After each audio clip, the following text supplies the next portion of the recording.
જય માતાજી મિત્રો, સ્વાગત છે ફરી એકવાર મારી યુટ્યુબ ચેનલ રહસ્ય વ્લોગમાં. હું તમારો મિત્ર સંજય વાઘેલા. તમને જણાવતો ખૂબ જ આનંદ થઈ ગયા. આજે આપણે આવી રહ્યા છીએ કષ્ટભંજન દેવ સાળંગપુર. તો વિડીયોમાં બના દેજો, ચેનલમાં નવો સબસ્ક્રાઈબ કરી દેજો અને લાઈક કરવાનું ભૂલશો નહીં. આગળ વિડીયોમાં તમને સાળંગપુર વિશે સંપૂર્ણ માહિતી મળતી રહેશે, તો વિડીયો અંત સુધી જોઈજો.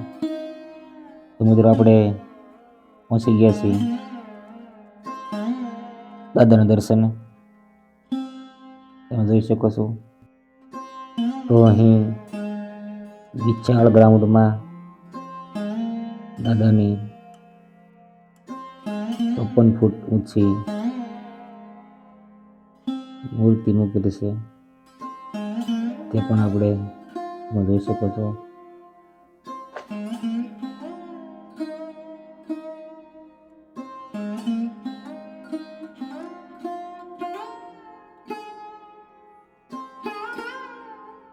તમે જોઈ શકો છો દાદાની પ્રતિમા વિશાળ ગ્રાઉન્ડમાં આવેલ છે. સાળંગપુર કષ્ટભંજન દેવ મહારાજ છે. તો અહીં રોજ હજારોની સંખ્યામાં ભક્તો દાદાના દર્શનનો લાભ લે છે. તો હવે આપણે અહીંથી દાદાના નિજ મંદિર તરફ જઈશું.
મિત્રો અહીં શૂટિંગે મોબાઈલ લઈને જવાની મનાય છે, છતાં પણ આપણે દૂરથી દાદાના દર્શનનો લાભ લઈશું.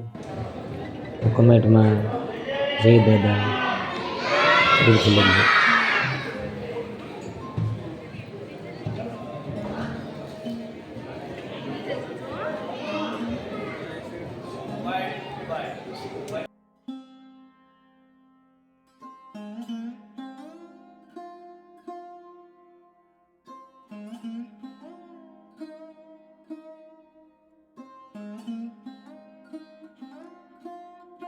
તો મિત્રો અહીં દાદા હનુમાન ચાલીસાના પાઠ અવિરત ચાલુ હોય છે, તે પણ તમે જોઈ શકો છો.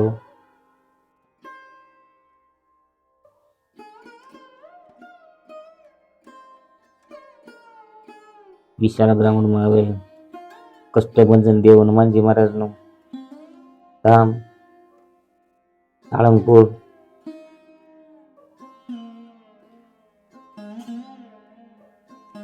એકદમ સુંદર અને સ્વચ્છ તમને જોવા મળે છે.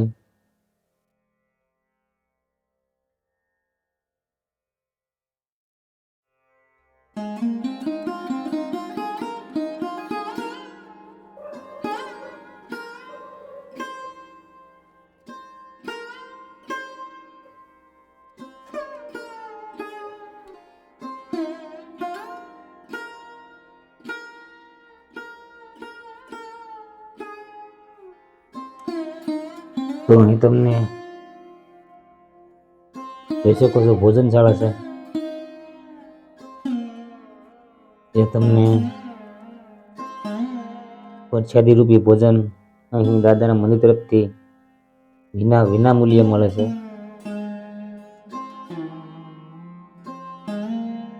એ પણ તમે જોઈ શકો છો.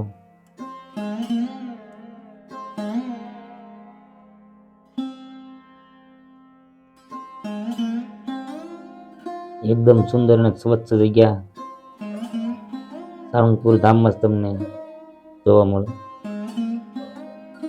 તો અહીં દાદાના દર્શનનો લાભ જરૂરથી લેજો.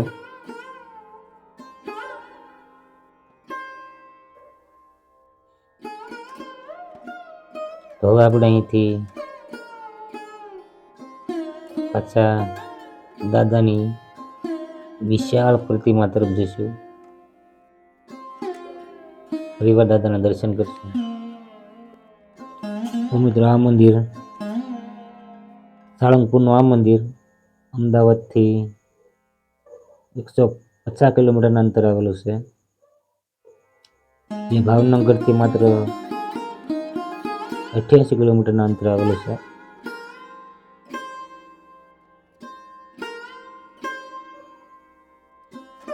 દરેક દાદાના ભક્તોએ નોંધ લેવી.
તો ફરીવાર મિત્રો આ સાળંગપુર ધામ અમદાવાદથી 150 કિલોમીટર અને ભાવનગરથી માત્ર 88 કિલોમીટર અંતર આવેલું છે.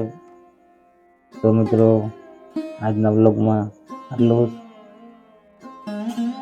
ફરી મળીશું. જય દાદા, જય માતાજી.